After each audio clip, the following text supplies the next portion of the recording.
Assalamualaikum warahmatullahi wabarakatuh. Kami dari kelompok 5 yang beranggotakan Siti Nurpila, Siti Rohmanabila, dan saya sendiri Raju Nabila. Baik, pada kesempatan kali ini kami akan membahas terkait perubahan kebijakan akuntansi dan analisis kesalahan. Nah, materi ini membahas mengenai bagaimana sih suatu entitas itu dapat mengubah kebijakan akuntansinya, alasan perubahan tersebut dapat dilakukan, serta bagaimana perlakuan akuntansi ketika ditemukan kesalahan dalam penyusunan laporan keuangan. Tanpa berlama-lama langsung saja masuk ke pembahasan pertama, yaitu perubahan kebijakan akuntansi dan analisis kesalahan. Nah, dalam praktik akuntansi ini perusahaan terkadang itu perlu melakukan perubahan terhadap kebijakan akuntansi yang digunakan agar laporan keuangannya itu menjadi lebih relevan dan andal. Nah, selain itu, perusahaan juga dapat menemukan kesalahan dalam pencatatan atau penyajian laporan keuangan yang perlu diperbaiki sesuai standar akuntansi yang sudah berlaku. Oleh karena itu, penting bagi perusahaan untuk memahami kapan perubahan kebijakan itu dapat dilakukan dan bagaimana cara memperbaiki kesalahan yang ditemukan agar laporan keuangan itu tetap mencerminkan kondisi yang sebenarnya. Next, pada slide kedua, ini menjelaskan mengenai pengertian kebijakan akuntansi menurut PSAK 25. Nah, kebijakan akuntansi adalah prinsip, dasar, konvensi, aturan, dan praktik tertentu yang digunakan oleh suatu entitas dalam menyusun dan menyajikan laporan keuangan. Nah, kebijakan akuntansi ini berperan penting karena akan mempengaruhi bagaimana suatu transaksi diakui, diukur, dan disajikan dalam sebuah laporan keuangan. Misalnya, dalam pengakuan aset, liabilitas, pendapatan, maupun beban. Nah, dengan adanya kebijakan akuntansi yang tepat, laporan keuangan itu dapat memberikan informasi yang lebih akurat dan dapat digunakan sebagai dasar pengambilan keputusan oleh pihak-pihak yang berkepentingan. Nah, pada slide bawah ini yang selanjutnya itu disebutkan bahwa entitas akuntansi itu tidak dijelaskan secara spesifik dalam definisi kebijakan akuntansi menurut PSAK 25. Kenapa? Karena hal ini tuh estimasi akuntansi itu merupakan proses penaksiran yang digunakan ketika terdapat ketidakpastian dalam pengukuran suatu akun, sehingga berbeda dengan kebijakan akuntansi yang berfungsi sebagai pedoman atau metode yang digunakan oleh perusahaan. Itu. Selanjutnya pada slide ketiga ini menjelaskan kebijakan akuntansi merupakan aturan dan praktik yang digunakan perusahaan dalam menyusun dan menyajikan laporan keuangan. Ini termasuk pemilihan dan penerapan dalam kebijakan akuntansi. Jika suatu transaksi itu sudah diakui dalam SAK etap, maka perusahaan itu harus mengikuti ketentuan tersebut. Namun jika belum diatur secara spesifik, manajemen itu dapat menggunakan pertimbangannya itu untuk menentukan kebijakan akuntansi yang paling tepat. Nah, tujuannya adalah agar laporan keuangan itu dapat menghasilkan informasi yang lebih relevan, andal, dan bermanfaat bagi para pengguna laporan keuangan. Next, selanjutnya kebijakan akuntansi dalam SAK etap. Nah, yang pertama di sini ada konsisten kebijakan akuntansi. Entitas harus memiliki dan menerapkan kebijakan akuntansinya secara konsisten. Yang kedua ada perubahan kebijakan akuntansi.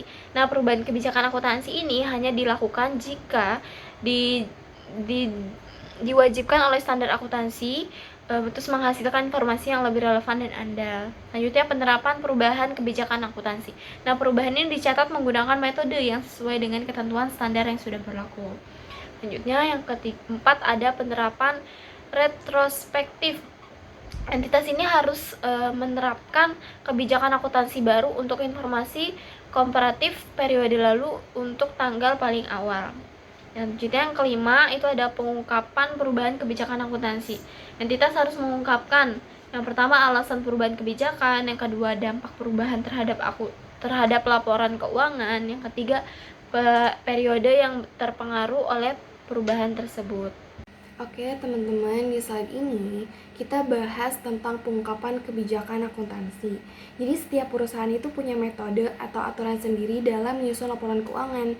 Nah, metode yang dipakai itu harus dijelaskan di laporan keuangan supaya orang yang membaca tuh bisa paham bagaimana laporan tersebut dibuat. Contohnya kayak metode penyusutan aset, metode pencatatan persediaan, dan lain-lain.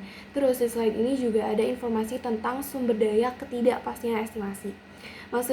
Maksudnya itu, perusahaan harus menjelaskan perkiraan-perkiraan penting yang digunakan dalam laporan keuangan. Misalnya, perkiraan umur manfaat aset, perkiraan piutang yang tidak tertagih, atau estimasi biaya tertentu. Karena sifatnya perkiraan, jadi hasilnya itu bisa aja beda dengan kondisi sebenarnya, teman-teman. Selain itu juga ada informasi tentang pertimbangan. Jadi, manajemen tuh harus menjelaskan alasan atau dasar pertimbangan saat mengambil keputusan akuntansi tertentu. Tujuannya supaya laporan keuangan itu bisa lebih transparan, jelas, dan bisa dipercaya oleh pengguna laporan keuangan. Selanjutnya kita masuk ke ruang lingkup. Jadi standar ini menjelaskan hal-hal apa aja yang diatur dalam kebijakan akuntansi. Yang pertama, standar ini memberi panduan tentang bagaimana perusahaan memilih dan menerapkan kebijakan akuntansi dalam menyusun laporan keuangan. Artinya, perusahaan itu harus memakai metode akuntansi yang sesuai dan konsisten supaya laporan keuangannya itu mudah dibandingkan antar periode. Yang kedua, standar ini juga mengatur tentang perubahan estimasi akuntansi. Contohnya, perusahaan mengubah perkiraan umur ekonomis mesin karena kondisi mesin sudah mulai menurun. Kemudian, yang ketiga adalah koreksi kesalahan periode lalu. Jadi kalau ada kesalahan pencatatan di laporan sebelumnya, misalnya salah ngitung persediaan atau salah mencatat transaksi, maka perusahaan itu harus melakukan koreksi. Intinya ruang lingkup ini tuh dibuat supaya laporan keuangan tuh lebih akurat, konsisten, dan dapat dipercaya. Nah, di slide ini dijelaskan tentang perubahan estimasi akuntansi. Sederhananya, perubahan estimasi akuntansi itu adalah perubahan perkiraan yang dilakukan perusahaan karena ada informasi atau kondisi terbaru. Karena dalam akuntansi nggak semua bisa dihitung secara pasti, jadi ada beberapa akun yang nilainya memang berdasarkan estimasi atau perkiraan. Misalnya umur manfaat aset, nilai penyusutan, atau cadangan kerugian piutang. Contohnya begini, awalnya perusahaan memperkirakan mesin itu bisa dipakai selama 10 tahun. Tapi setelah dievaluasi, ternyata mesin itu cuma bisa dipakai selama 8 tahun. Nah, berarti biaya penyusutannya itu harus disesuaikan dong. Yang penting diingat, perubahan estimasi itu bukan kesalahan pencatatan, tapi memang penyesuaian karena ada kondisi atau informasi baru. Tujuannya supaya laporan keuangan itu tetap sesuai dengan kondisi yang sebenarnya.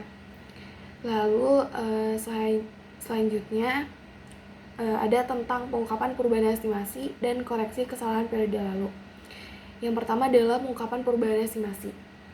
Jadi kalau perusahaan itu melakukan perubahan estimasi akuntansi, misalnya perubahan umur aset atau perubahan cadangan piutang, maka dampaknya itu harus dijelaskan dalam laporan keuangan. Tujuannya supaya pengguna laporan itu tahu pengaruh perubahan tersebut terhadap kondisi keuangan perusahaan. Kemudian ada koreksi kesalahan periode lalu. Kesalahan ini biasanya terjadi karena salah pencatatan, kelalaian, salah hitung, atau penggunaan informasi yang kurang tepat. Contohnya seperti salah mencatat persediaan, salah menghitung beban, atau ada transaksi yang lupa buat dicatat. Kalau misalnya terjadi kesalahan seperti itu, perusahaan harus memperbaiki dan mengungkapkannya dalam laporan keuangan. Tujuannya supaya laporan itu tetap valid, andal, dan bisa dipercaya. Selanjutnya kita bahas tentang laporan arus kas. Jadi laporan arus kas itu adalah laporan yang menunjukkan keluar masuknya kas perusahaan selama satu periode. Jadi lewat laporan ini kita bisa tahu uang perusahaan itu berasal dari mana dan digunakan buat apa aja. Di slide ini juga dijelaskan bahwa arus kas dibagi menjadi 3 aktivitas, teman-teman. Yang pertama ada aktivitas operasi, yaitu aktivitas utama perusahaan sehari-hari. Contohnya kayak penerimaan uang dari penjualan, pembayaran gaji, atau beban operasional. Yang kedua ada aktivitas investasi. Ini berkaitan dengan pembelian atau penjualan aset, misalnya membeli mesin atau menjual kendaraan perusahaan. Yang ketiga aktivitas pendanaan. Ini berhubungan sama modal dan pinjaman perusahaan, misalnya pinjaman bank atau penambahan modal dari pemilik. Lalu sebelah kanan ada penjelasan tentang setara kas. Setara kas itu, teman-teman, setara kas itu investasi jangka pendek yang sangat mudah dicairkan menjadi uang tunai. Contohnya deposito jangka pendek dengan jatuh tempo kurang dari 3 bulan. Jadi laporan arus kas itu penting karena membantu kita melihat kemampuan perusahaan dalam mengelola kas dan memenuhi kebutuhan keuangannya. Baik, pada slide ini menjelaskan informasi yang disajikan dalam laporan arus kas. yang terdiri dari 3 aktivitas. Pertama, aktivitas operasi, yaitu arus kas yang berasal dari kegiatan utama perusahaan dan memengaruhi laba atau rugi. Kedua, aktivitas investasi, yaitu arus kas yang berkaitan dengan perolehan atau pelepasan aset untuk menghasilkan pendapatan di masa depan. Nah, ketiga, aktivitas pendanaan, yaitu arus kas yang berasal dari kegiatan pendanaan perusahaan seperti penerbitan saham atau penambahan modal. Nah, dengan adanya ketiga aktivitas ini, pengguna laporan keuangan dapat mengetahui sumber dan penggunaan kas perusahaan ini selama satu periode. Nah, pada slide ini dijelaskan pelaporan arus kas berdasarkan jenis aktivitasnya. Untuk aktivitas operasi, arus kas dapat dilaporkan dengan metode langsung maupun tidak langsung yang menggambarkan arus kas dari kegiatan utama perusahaannya. Nah, sedangkan untuk aktivitas investasi dan pendanaan, pelaporannya berfokus pada transaksi yang berkaitan dengan perolehan atau pelepasan aset beserta kegiatan yang memengaruhi struktur modal dan pendanaan perusahaan. Dengan pengelompokan ini, pengguna laporan keuangan ini dapat lebih mudah memahami sumber dan penggunaan kas perusahaannya. Nah, next, pada slide ini menjelaskan beberapa hal lain yang perlu diungkapkan dalam laporan arus kas. Pertama, bunga dan dividen yang diterima atau dibayarkan perusahaan.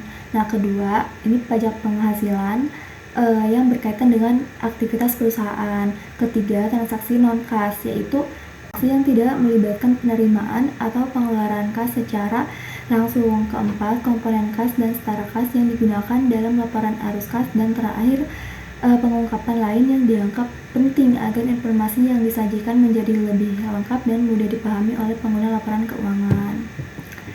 Nah, di slide ini dijelaskan mengenai catatan atas laporan keuangan. Nah, jadi catatan atas laporan keuangan ini merupakan penjelasan tambahan yang melengkapi informasi dalam laporan keuangan. Isinya dapat berupa uraian naratif maupun rincian jumlah tertentu yang disajikan dalam laporan keuangan. Selain itu, catatan atas laporan keuangan juga memberikan informasi mengenai pos-pos yang tidak memenuhi kriteria pengakuan, tetapi tetap penting untuk diungkapkan agar pengguna laporan keuangan ini memperoleh pemahaman yang lebih lengkap. Nah, selanjutnya pada slide ini dijelaskan mengenai urutan penyajian catatan atas laporan keuangan. Pertama, dijelaskan bahwa laporan keuangan telah disusun sesuai dengan SAK etap yang menjadi dasar penyusunannya. Kedua, disajikan ringkasan kebijakan akuntansi signifikan yang digunakan perusahaan. Ketiga, terdapat informasi yang mendukung pos-pos dalam laporan keuangan sehingga pengguna dapat memahami rincian setiap akun dengan lebih jelas. Nah, dan yang terakhir, terdapat pengungkapan lain yang berisi informasi tambahan yang dianggap penting untuk melengkapi laporan keuangannya. Selanjutnya saya kembalikan ke moderator. Selanjutnya, saya akan membacakan kesimpulan. Kesimpulannya yaitu laporan arus kas adalah laporan yang menyajikan perubahan histori kas dan setara kas entitas selama satu periode, yang dipisahkan berdasarkan aktivitas operasi, investasi, dan pendanaan. Laporan ini mencakup transaksi yang mempengaruhi laba rugi, penerbitan ekuitas, serta investasi jangka pendek yang sangat liquid untuk memenuhi komitmen kas jangka pendek. Selain itu, laporan ini juga mengungkapkan informasi terkait bunga, dividen, pajak, transaksi non-kas, serta komponen kas lainnya. Baik, sekiranya itu yang dapat kami sampaikan. Bila ada kata-kata yang salah, mohon dimaafkan. Sekian pembahasan dari kami. Terima kasih. Wassalamualaikum warahmatullahi wabarakatuh.